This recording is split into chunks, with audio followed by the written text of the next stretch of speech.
जिस बच्चे को मेघा छिपा रही होती है मनोज से, वो एक टोकरी में होता है और मनोज सबको बोल देता है कि टोकरी को कचरे के साथ में जला दो। चीजें तो कॉम्प्लिकेटेड बन जाती है क्योंकि यहाँ जब उस बच्चे को पकड़ लेता है और यहाँ मेघा को पूरी तरह से एक्सपोज कर दिया जाता है तो तमाशा और ही ज्यादा बढ़ जाती है, जो काफी बेहतरीन है। तो बात करें एपिसोड की स्टार्टिंग की, तो एपिसोड की स्टार्टिंग अर्जुन और मेघा से होती है। खैर देखो, मेघा तो अर्जुन से मिलने के लिए जा रही होती है, लेकिन एक बंदा जो मनोज का आदमी होता है वो मेघा का पीछा कर रहा होता है और वो उससे चाकू मारने वाला होता है। तब तक अर्जुन आ जाता है और यहाँ कैसे भी उस आदमी को रोक देता है और मेघा को भागने के लिए बोल देता है। हालांकि बाद में जाकर के वो मेघा को बताता है कि कुछ दिन में यहाँ बंदीपुर में मेला है और मैं चाहता हूँ कि तुम आराम करो, खाना पीना खाओ, ताकि हम लोग जब भी भागने का मौका मिले तो तुम्हें दिक्कत ना हो। और तुम यहाँ क्या कर रही हो? वो बताते हैं कि मुझे तो मंदिर जाना था, मैं माता रानी से प्रार्थना करूंगी कि ये सब कुछ ठीक हो जाए और हम जल्दी से अपने घर चले जाए। लेकिन अर्जुन बताता है कि प्लीज अपनी भावनाओं पर कंट्रोल रखो और खुद को स्ट्रांग बनाओ। लेकिन जैसे ही यहाँ आती ही है घर पे, तब तक मनोज को भी पता चल चुका होता है कि शायद कुछ गड़बड़ है। हालांकि जो टोकरी रखी होती है जिसमें काफी सारे पुराने कपड़े और कुछ टॉयज होते हैं,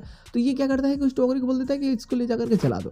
हालांकि बच्ची इसी में होती है, अलका को भी पता नहीं है कि शायद बच्ची टोकरी में है। और यहाँ जब आती है मेघा तो देखती है कि एक औरत जो टोकरी को जलाने के लिए ले जा रही है, तो उसे लगता है कि ठीक है इसमें तो कुछ सामान है, शायद मनोज को शक हो रहा होगा तो जलवा रहा है। घर आती है तो वो अलका से पूछती है, अलका इशारा करती है कि शायद बच्ची ऊपर में है। लेकिन जैसे जाती है ऊपर में पता चलता है कि बच्ची है ही नहीं। अब ये बहुत ज्यादा परेशान हो जाती है।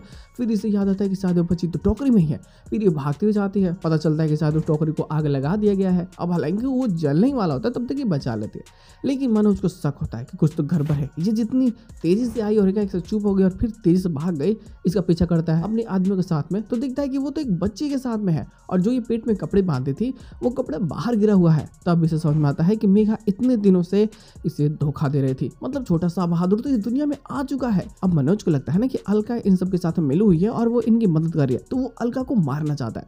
लेकिन अर्जुन बताता है कि नहीं, ये हमारे साथ मिली हुई नहीं है। तो उसके दिल को तसल्ली मिलती है और अलका को छोड़ देता है और इन दोनों को बंदी बना लेता है। गाँव वालों के सामने अनाउंसमेंट कर देता है, छोटा सा बहादुर यहाँ आ चुका है, बंदीपुर का राजा। अब यही है। हालांकि इसे पता नहीं होता कि वो लड़का नहीं, वो लड़की है।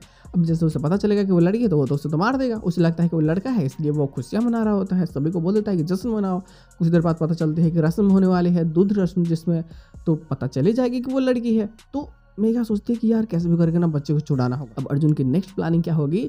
अपने बच्चे को बचाने के लिए ये सारी चीज़ें तो और ज़्यादा मज़ेदार होगी, क्योंकि यहाँ अगर ये दोनों भागते हैं तो अलका मारी जाएगी और अगर बच्ची को अलका के साथ भेजते हैं तो फिर इनकी ज़िंदगी खतरे में पड़ जाएगी। तो करेंगे क्या? ये सारी चीज़ें आने वाले एपिसोड में हमें देखने को मिलने ही वाली है। लेकिन यही सारी चीज़ें इस स्टोरी को और ज़्यादा ही इंटरेस्टिंग और काफ़ी मज़ेदार बनाएगी। बस दोस्त, इसके साथ में एपिसोड गेनिंग कर जाती है, एक्स्ट्रा प्लॉट आते हैं तो बातें जरूर हो जाएगी।